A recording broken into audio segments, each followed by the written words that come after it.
Assalamualaikum warahmatullahi wabarakatuh. Terima kasih sudah mampir.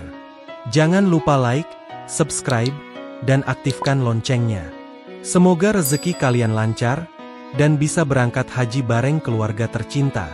Amin. Kalau tidak keberatan, tulis komentar, Allahumma sholli ala Sayyidina Muhammad. Sebagai bentuk cinta kita ke Rasulullah Shallallahu Alaihi Wasallam. Yuk, kita mulai kisahnya. Allahu la ilaha illa huwal hayyul qayyum la ta'khudhuhu sinatun wa la nawm. Nur Aini, seorang wanita sederhana berusia 34 tahun, duduk di beranda rumah kontrakannya. Rambutnya digelung seadanya, matanya tampak sembab karena semalam menangis. Ia telah menjanda selama 3 tahun, sejak suaminya meninggal karena kecelakaan kerja. Kini ia harus membesarkan 2 anak yang masih kecil, sendirian. Setiap pagi, Nur Aini bekerja sebagai tukang cuci keliling.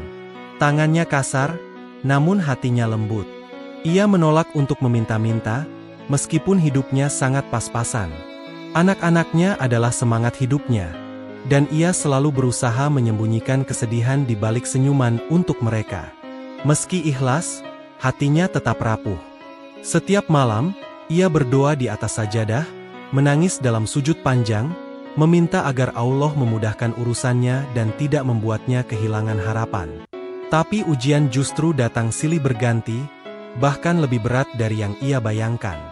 Ia pernah dilamar 3 pria, namun semuanya mundur saat tahu ia punya 2 anak.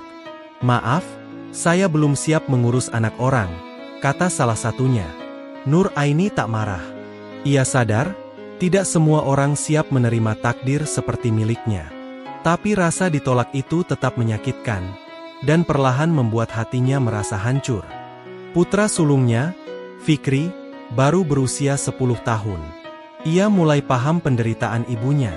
Setiap kali ibunya pulang dalam keadaan lelah, Fikri akan mengambilkan air minum, memijat kaki ibunya, dan berkata, "Umi capek ya? Aku sayang Umi." Ucapan sederhana itu membuat Nur Aini menangis diam-diam di balik tirai kamarnya. Putri keduanya, Salma, masih 7 tahun. Setiap malam ia mengelus pipi ibunya sambil membaca doa. Anak-anak ini tumbuh dalam kesederhanaan, tapi hatinya kaya akan cinta dan iman. Nur Aini tak pernah lalai mengajarkan mereka sholat, mengaji, dan berdoa. Ia yakin, walau dunia menolaknya, Allah tidak pernah menutup pintu kasih-Nya. Ia menyadari, hidayah bisa hadir lewat siapa saja. Dan mungkin, Allah menjadikannya sebagai jalan hidayah untuk anak-anak ini. "Biarlah aku dihina manusia, asal anak-anakku dekat dengan Allah," bisiknya dalam hati. Kalimat itu menjadi kekuatan spiritualnya setiap hari. Di tengah kesulitan ekonomi, ia tetap menyisihkan waktu untuk mengajarkan Al-Quran pada anak-anak tetangganya. Tidak dibayar, bahkan sering hanya diberi makanan. Tapi itu cukup untuk membuat hatinya tenang. Karena ia tahu, ilmu yang diamalkan tak akan hilang sia-sia. Namun tidak semua orang melihatnya dengan baik. Ada tetangga yang mencibir, menyebutnya sok suci, sok kuat. Sudah miskin, ngajar ngaji pula. Emangnya bisa ngubah hidup? Celetuk seorang ibu-ibu di warung. Nur Aini hanya tersenyum, meski hatinya perih. Cemoohan itu kadang membuatnya hampir menyerah. Tapi setiap kali ingin marah, ia ingat sabda Rasulullah bahwa ujian adalah tanda cinta Allah pada hambanya. Maka ia pun beristighfar, lalu kembali bersujud. Ia tidak ingin membalas keburukan dengan kebencian. Ia hanya ingin anak-anaknya tumbuh dalam kebaikan. Suatu hari, Nur Aini ditegur oleh seorang ibu kaya yang melihatnya mengajar ngaji. "Ngapain ngajarin anak-anak kampung ini? Gak ada masa depan." Nur Aini menjawab pelan, "Mereka masa depan saya, Bu. Saya tidak punya apa-apa selain mereka dan Allah." Jawaban itu menyentak ibu tersebut. Sejak hari itu, ibu kaya itu perlahan melunak. Ia mulai menitipkan anaknya untuk belajar mengaji juga. Dan diam-diam, dia kagum dengan keteguhan Nur Aini. Karena ternyata, di balik penampilan sederhana itu, ada ketegaran luar biasa yang memancarkan hidayah. Beberapa bulan berlalu, datanglah seorang pria duda dari kampung sebelah, bernama Pak Imron. Ia dikenal santun dan aktif di masjid. Ia beberapa kali melihat Nur Aini mengajar anak-anak ngaji, dan merasa tergerak. Lalu ia menyampaikan niat baik untuk melamar Nur Aini melalui ustadz kampung. Tapi malam itu, setelah berbicara berdua dengan Nur Aini, lamaran itu batal. Pak Imron berkata dengan halus, "Saya sebenarnya ikhlas, tapi anak-anak saya tidak setuju. Mereka bilang, terlalu repot menikah dengan janda 2 anak." Kata-kata itu seperti pisau yang mengiris lembut, tapi dalam. Nur Aini hanya tersenyum dan menunduk. "Tak apa, Pak. Mungkin ini belum takdir dari Allah." Setelah pria itu pergi, barulah ia menangis sesenggukan di sajadah. Bukan karena ditolak, tapi karena merasa tak layak dicintai siapapun. Ia merasa terlalu banyak beban yang harus ia pikul sendiri. Malam itu, ia mengurung diri. Tapi Fikri masuk diam-diam, lalu memeluk ibunya dari belakang. "Umi, jangan sedih ya. Kalau gak ada yang mau jadi ayahku, gak apa-apa. Aku akan jaga Umi sampai besar nanti." Dan itu menjadi pelukan terindah dalam hidup Nur Aini. Beberapa waktu kemudian, cobaan kembali datang. Fikri jatuh sakit. Awalnya hanya demam biasa, tapi tak kunjung reda. Ia sering muntah dan lemas, hingga harus dilarikan ke rumah sakit. Dokter mengatakan Fikri mengidap demam berdarah dan harus dirawat intensif. Nur Aini panik, tapi ia tetap tenang di depan anak-anaknya. Ia meminjam uang kanan-kiri demi biaya rumah sakit. Bahkan perhiasan satu-satunya, cincin kawin almarhum suaminya, ia jual demi kesembuhan Fikri. "Ya Allah, selamatkan anakku. Jangan ambil dia dariku," ucapnya dalam doa panjang. Malam itu di rumah sakit, ia tidur sambil duduk di kursi, memegang tangan Fikri yang lemas. Tapi bibirnya tak henti berzikir. Ia terus percaya bahwa setiap ujian pasti ada akhirnya, dan Allah tidak akan meninggalkan hambanya yang sabar. "Jika ini harga dari surga, aku terima ya Allah," bisiknya pelan. Di malam ketiga, dokter mengatakan kondisi Fikri mulai membaik. Nur Aini sujud syukur di lorong rumah sakit. Beberapa perawat ikut terharu melihat ketegaran wanita itu. Bahkan salah satu perawat berkata, "Ibu ini bukan orang biasa. Ketabahannya luar biasa." Tapi Nur Aini hanya menjawab, "Saya hanya bergantung pada Allah." Kisah Nur Aini mulai tersebar diam-diam. Banyak ibu-ibu yang dulu mencibirnya kini diam-diam mulai kagum. Mereka mulai menitipkan anak-anak mereka untuk belajar ngaji. Bahkan ada yang menyumbangkan Al-Quran, meja kecil, dan sajadah untuk kegiatan belajar di rumahnya yang sempit. Salah satu tetangga yang dulu paling cerewet, Bu Tanti, mulai berubah. Ia berkata, "Aku malu sendiri. Aku nyinyir, dia sabar. Aku gosip, dia terus ngajarin anak-anak ngaji." Ucapan itu menjadi cermin bagi banyak orang di kampung itu. Nur Aini tak pernah meminta pujian, tapi keteladanannya menjalar perlahan. Salah satu anak murid Nur Aini pernah berkata, "Bu Guru, kenapa ibu gak pernah marah walau kami bandel?"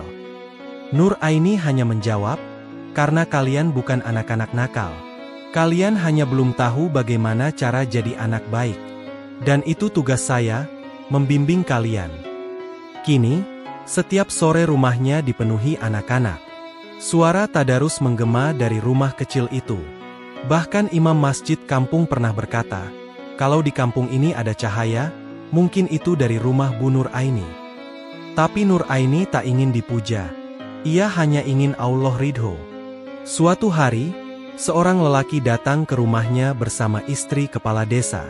Ia bernama Pak Arif, seorang pengusaha yang dulunya hidup jauh dari agama, namun kini sedang mencari arah hidup. Ia mendengar tentang Nur Aini dari media sosial, karena videonya mengajar ngaji viral. "Saya butuh istri yang bisa jadi guru, bukan hanya untuk anak-anak saya, tapi juga untuk hati saya yang kosong," kata Pak Arif di hadapan Nur Aini. Ucapan itu membuat Nur Aini terdiam. Ia tak tahu harus senang atau takut. Tapi jelas, ini lamaran yang tak pernah ia duga. Ia sempat ragu. Ia takut kembali terluka. Tapi setelah sholat istikharah, hatinya merasa tenang. Bukan karena harta Pak Arif, tapi karena ketulusannya yang terlihat nyata. Nur Aini menjawab, "Jika ini jalan dari Allah, saya terima. Tapi saya bukan wanita sempurna." Dan Pak Arif menjawab, "Justru karena ibu bukan sempurna, saya tahu, ibu nyata." Pernikahan mereka digelar secara sederhana. Anak-anak kampung yang dulu diajarnya kini datang membawa bunga-bunga dari kertas. Sebuah pemandangan haru.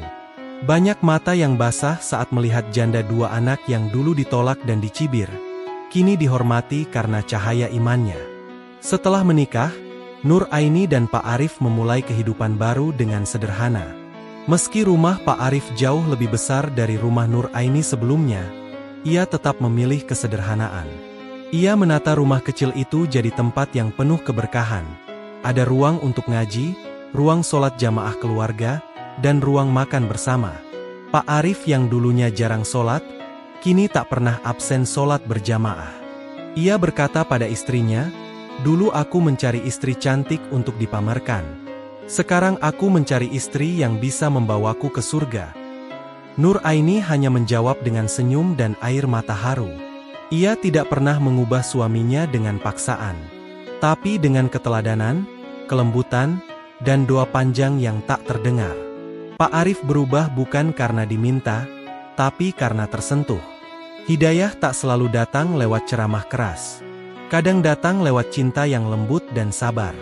Malam itu, setelah sholat Isya, Pak Arif mengecup kening Nur Aini dan berkata, "Aku tidak tahu kenapa dulu banyak orang menolakmu. Tapi bagiku, engkau adalah jawaban dari semua doaku yang tertunda." Dan malam itu, Nur Aini merasa, untuk pertama kalinya dalam hidup, ia benar-benar dicintai karena Allah. Fikri dan Fatimah kini tumbuh dalam lingkungan yang jauh lebih hangat.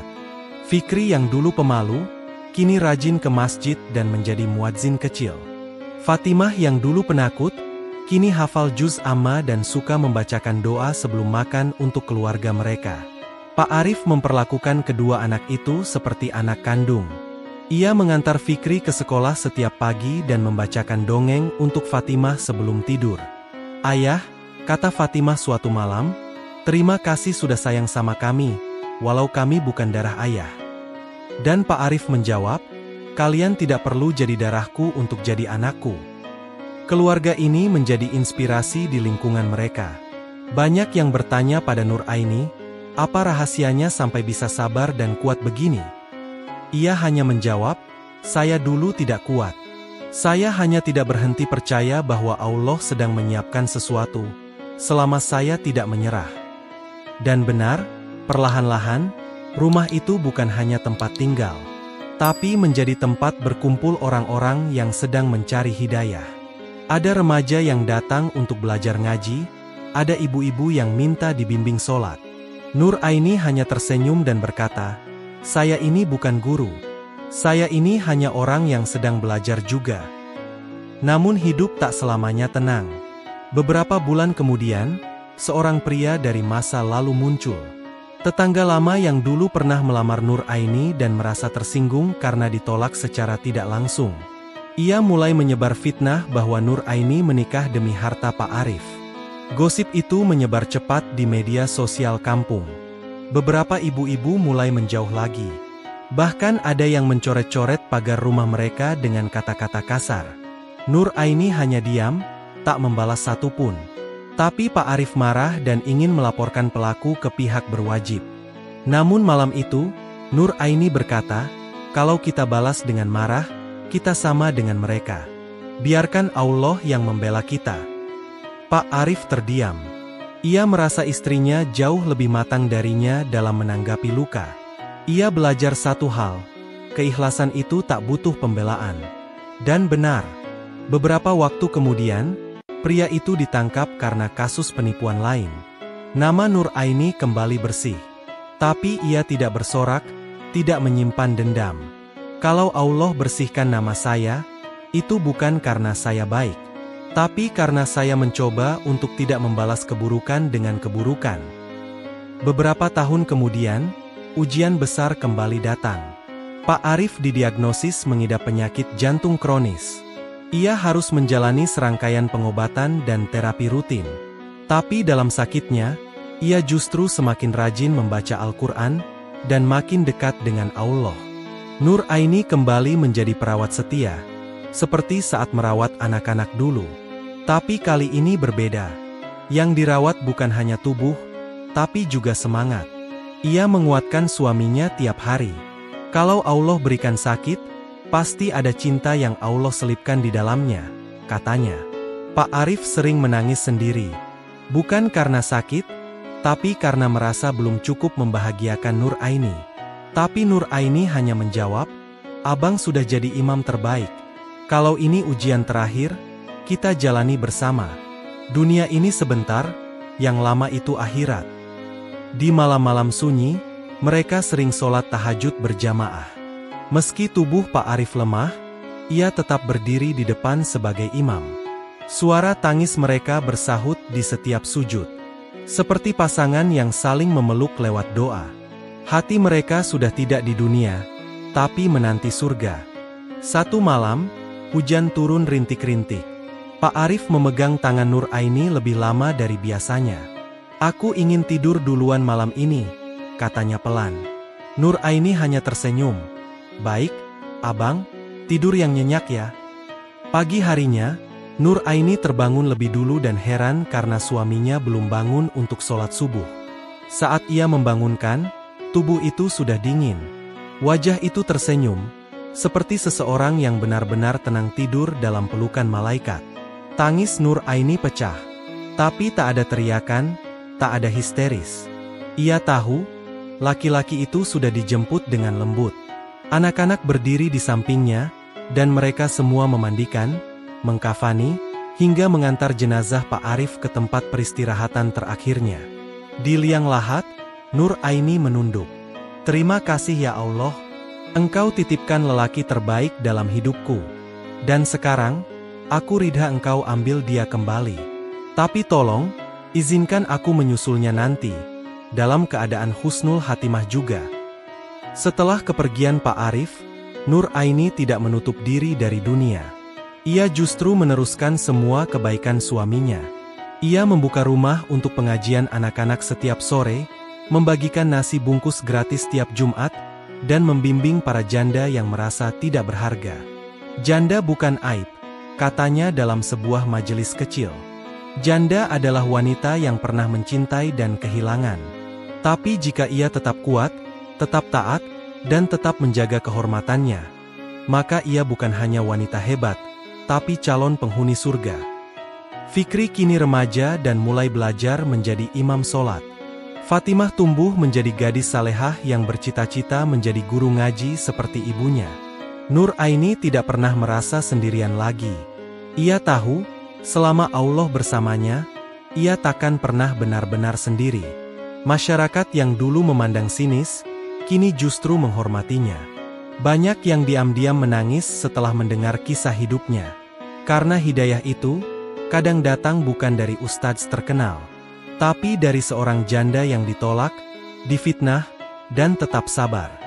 Beberapa tahun kemudian, Fikri mendapatkan beasiswa ke luar negeri untuk belajar ilmu agama. Nur Aini bergetar mendengar kabar itu. Ia hanya berbisik di dalam sujud, "Ya Allah, anak yang dulu aku rawat sendirian, kini Kau angkat derajatnya sedemikian tinggi." Fatimah pun diterima menjadi guru ngaji anak-anak di pesantren terdekat. Ia sering memeluk ibunya dan berkata, "Umi, semua ini karena Umi. Karena kesabaran Umi." Tapi Nur Aini hanya menjawab, "Bukan, ini karena Allah. Umi cuma menjalankan sedikit saja dari titipannya." Walau hidupnya kini lebih sejahtera, Nur Aini tetap sederhana. Ia menolak dibangunkan rumah besar oleh Fikri. Ia tetap di rumah lama itu, karena katanya, "Rumah ini tempat aku belajar berserah. Disinilah Allah sering bicara padaku lewat ujian." Dan ketika ujian baru datang, penyakit yang membuat tubuhnya melemah. Ia tidak takut. Ia justru tersenyum. Mungkin ini pertanda Allah ingin bertemu lagi. Semoga aku menyusul abang dengan hati yang lebih bersih. Ketika Nur Aini wafat, ratusan orang datang ke rumah kecil itu. Banyak yang tidak sempat mengenalnya secara pribadi, tapi datang karena merasa pernah disentuh oleh doanya, nasihatnya, atau senyumnya. Ia wafat dengan tenang, dikelilingi anak-anak dan santri-santri kecil yang mencintainya. Di nisannya tertulis, Nur Aini binti Soleh, perempuan yang ditolak dunia, tapi diterima langit dengan tangan terbuka. Tak ada yang menyangka, janda yang dulu dianggap hina, ternyata adalah jalan hidayah bagi begitu banyak jiwa. Fikri menangis di makam ibunya, lalu berdiri dan berkata, "Umi, aku janji, aku akan teruskan semua yang Umi tinggalkan. Kita akan bertemu di surga, insya Allah." Dan Fatimah hanya menunduk sambil menggenggam tasbih milik ibunya, menangis diam-diam. Cerita ini bukan tentang janda, atau tentang lelaki yang berubah, tapi tentang satu hal yang bisa mengubah segalanya, sabar dan tawakal.